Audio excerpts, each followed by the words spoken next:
Bonsoir à tous. Bonsoir à vous et bonsoir à toutes et tous. Comme chaque dimanche, c'est l'heure du best-of de la semaine. Une semaine marquée par l'insolente réussite des basketteurs monégasques. Ils se sont joués de Grande Canaria et ont décroché leur ticket pour la finale de l'Eurocup. Spécialistes et supporters auront apprécié leurs prestations.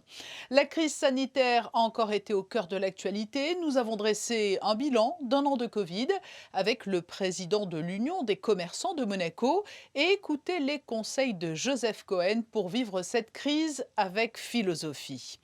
Il a également largement été question de congés cette semaine. Nous avons appris que les petits élèves de Monaco allaient bénéficier de 3 jours de congés supplémentaires les 17, 18 et 19 mai, alors que les vacances de printemps ont débuté vendredi avec 15 jours d'avance et il a fallu mettre en place des solutions de repli pour assurer la prise en charge des enfants. Voici le best-of de la semaine. Si les professeurs avaient dû venir chez nous, absolument, on aurait dû accueillir leurs enfants à Monaco. Et donc, on aurait favorisé un flux d'enfants supplémentaires à Monaco. Donc, vous savez très bien que le mot d'ordre, c'est avant tout la santé.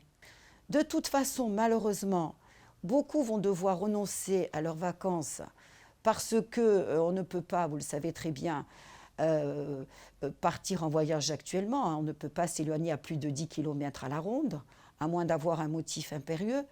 Donc, on a essayé de prendre la moins mauvaise décision.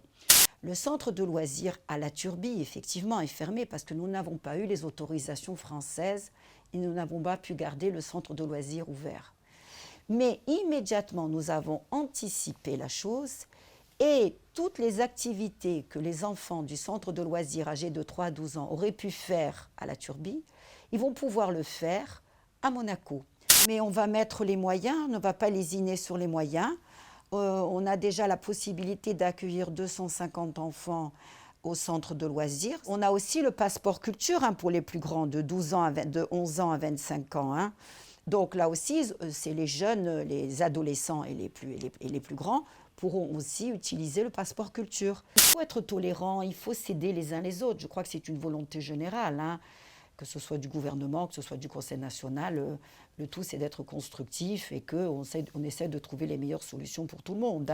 Nous, la PEM, on est toujours neutre, bien évidemment, on ne prend pas de parti, mais on remonte au gouvernement, à l'Éducation nationale, toutes les informations, toutes les suggestions que les parents nous communiquent, bien entendu. Dans la majorité des cas, les parents ont réagi très vite aussi, ont déjà inscrit leurs enfants, que ce soit pour le passeport culture, que ce soit pour tout ce que l'Éducation nationale a proposé et mis en place.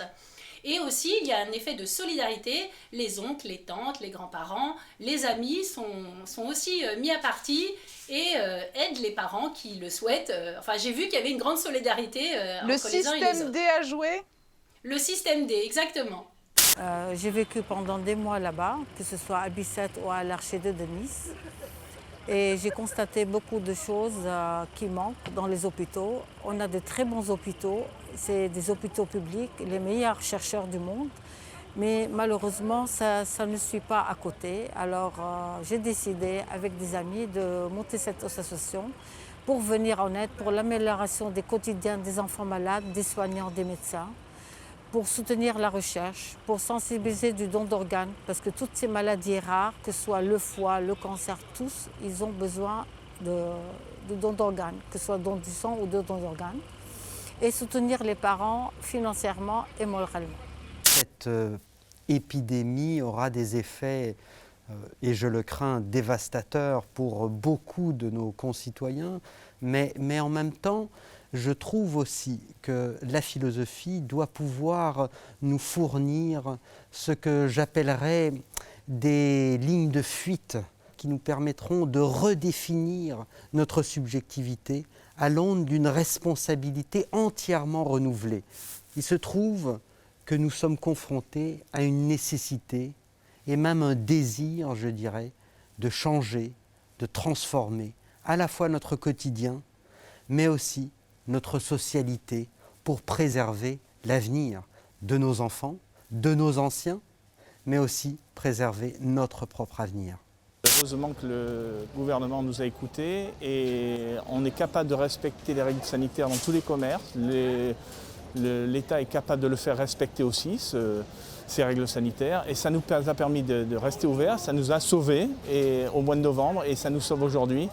Et malheureusement aujourd'hui, on est enclavé entre la France et l'Italie. Mais vous voyez bien que les chiffres à Monaco et le fait que les commerçants soient compétents, raisonnables et que le gouvernement soit efficace, on aurait pu ouvrir depuis pratiquement un mois. Avec des règles sanitaires, mais on aurait pu ouvrir. C'est difficile parce que personne n'arrive à se projeter, on ne sait pas quand est-ce qu'on va sortir de cette crise, on voit bien que cette crise est dans le temps long. Malheureusement, on voit bien qu'il faut prévoir des modifications fondamentales des manières de travailler. Mais le point positif, c'est que grâce aux aides du gouvernement, grâce au confinement moins strict chez nous et à une certaine liberté, on sauve les meubles et c'est le cas d'une majorité des commerçants. Il y a évidemment, malheureusement, toujours des commerçants qui sont directement impactés par ces tourismes internationaux qui n'existent pas. Je pense à tous les gens qui sont dans l'événementiel, tous les gens qui s'occupent de mariage, tous les gens qui s'occupent de croisières, tous les gens qui s'occupent, vous voyez, magasins de souvenirs.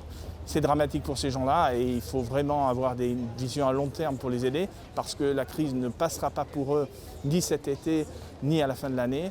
Il faut vraiment avoir une vision à long terme. C'est devenu un symbole partout pour tous les gens qui pratiquent le sport, en particulier, comme je le disais, dans les fédérations internationales, un peu partout sur la planète, pratiquement tous les pays, puisqu'on travaille avec plus de 100 pays aujourd'hui, avec 70 fédérations internationales.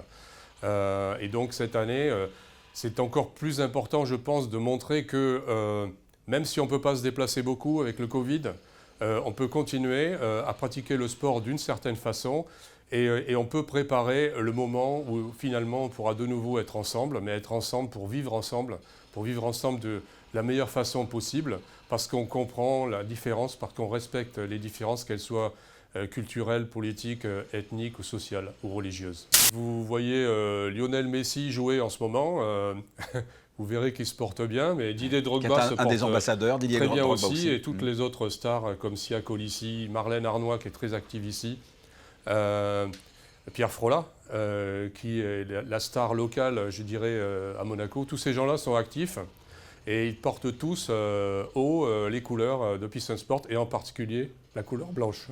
Zvezdan Mitrovic est connu pour ça. Il n'a pas d'état d'âme à prendre des risques et à mettre sur le terrain des joueurs parce qu'il le sent, parce que c'est un vrai coach. Je crois que ça fait un moment que la Roca Team, j'allais dire la SM, monte en régime au niveau européen. Et à partir de là, on est clairement dans une comment dire, il y a une forme de confiance. Ils sont habitués à voyager, ils sont habitués à ce type de match coup près. Maintenant, en face, c'est le cas aussi. Et en face, c'est le cas d'une équipe qui a raté son début de saison. Beaucoup de blessés, la pandémie, etc., etc. Mais voilà, en tout cas, ce sont deux équipes qui ont un niveau d'expérience intéressant. Et c'est pour ça que ce sont des matchs qui valent l'Euroleague. Mais pour nous, basketteurs, Monaco, ça fait partie de l'histoire de notre championnat, de notre quotidien. Ouais. Et c'est un club qui a une histoire extraordinaire dans notre championnat. Donc, bien sûr que je vais soutenir Monaco. Et je pense qu'il y aura un dernier match. Oui, pourquoi pas aller au bout, vous savez, la partie mentale, au-delà de la partie physique, technico-tactique, est tellement importante. Ça a été dur contre Podgorica. Ça sera dur contre Gran Canaria. Ça ne fait rien si c'est dur la finale, il faut juste la gagner. Ça a été fabuleux de voir remonter jusqu'en Pro A et de côtoyer les sommets, d'être leader du championnat depuis quelques années régulièrement, de gagner 3 Leaders Cup, de pouvoir partir à Athènes, faire le Final Four de la Champions League, c'était déjà en 2018, de jouer en finale contre l'AEK Athènes dans une salle pleine à craquer de supporters grecs dans une ambiance incroyable et de perdre malheureusement de quelques points. Mais on a vécu des émotions extraordinaires et ce qui est fabuleux, c'est de savoir qu'on peut continuer à en vivre des aussi belles, voire plus belles. Il est certain qu'aujourd'hui, qu'avec les mesures imposées par les différents gouvernements, nous devons impérativement, nous, avoir comme objectif premier, donc je pourrais dire la sécurité de nos invités et de mes équipes. C'est la raison pour laquelle nous travaillons d'ores et déjà, et depuis de longs mois, avec le Grimaldi Forum, en collaboration avec le Grimaldi Forum, pour mettre en place toutes les mesures sanitaires possibles pour organiser cet événement dans les meilleures conditions. On peut d'ores et déjà indiquer très clairement que ça ne sera pas dans les mêmes conditions que par le passé. Déjà, la fan zone n'aura pas la fan zone. On sait déjà qu'il ne sera pas possible d'accueillir 200 à 300 personnes derrière les barrières. Donc, il va falloir qu'on mette en place... Bon, déjà, il y aura les distanciations. Il va falloir qu'on mette en place, je pense, un système de roulement pour que toutes les personnes qui viennent assister au festival puissent avoir, je pourrais dire, la joie de rencontrer leur star préférée. Donc on va voir comment nous allons travailler pour pouvoir justement essayer quand même de donner toujours un côté festif à cette manifestation. Mon inquiétude, c'est la possibilité de redonner à nos invités la possibilité de se déplacer librement et de pouvoir venir en principauté du 18 au 22 juin. Aujourd'hui, c'est ma grosse préoccupation, c'est celle-ci. C'est pas facile de travailler dans l'événementiel en pratiquant du télétravail, des fois pendant des mois à 80%.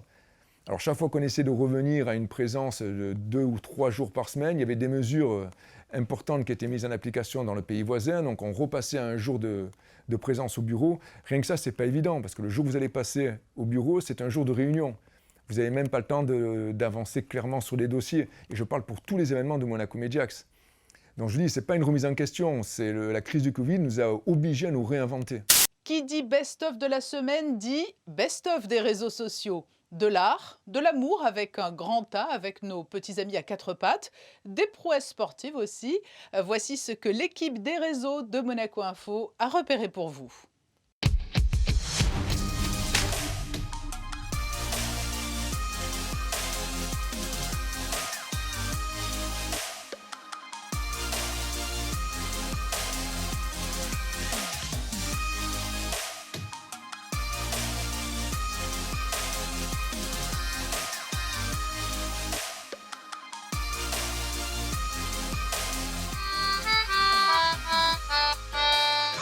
It's like a stampede. They love that music. Play it again for them so I'll give them another tune.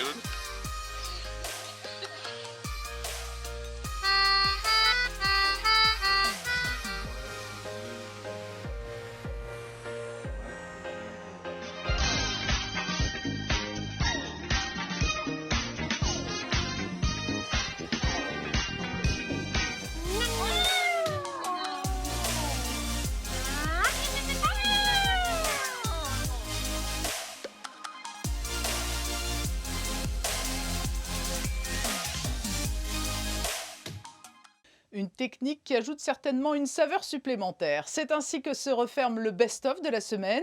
Nous nous quittons en photo une semaine avec les clichés de Michael Alési, Stéphane Dana et Manuel Vitali. Lundi à 19h, vous retrouverez Fabien Bonilla. Bonne fin de week-end à vous.